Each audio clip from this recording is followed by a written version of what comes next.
తల్లులారా, నడవవలసిన మార్గాన్ని, పెద్దలను ఎలా గౌరవించాలో, మందిరంలో ఎలా కూర్చోవాలో నేను చూస్తూ ఉంటాను.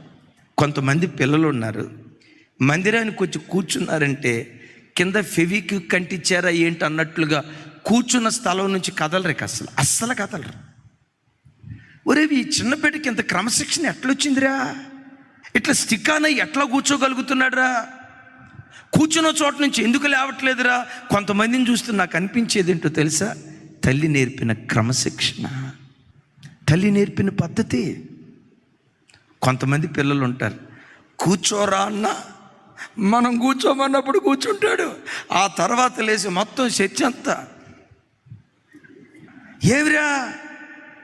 ఏమిరా నేను నిందించట్లేదు సుమి, ఆ క్రమశిక్షణ తల్లి నేర్పలేదేమో.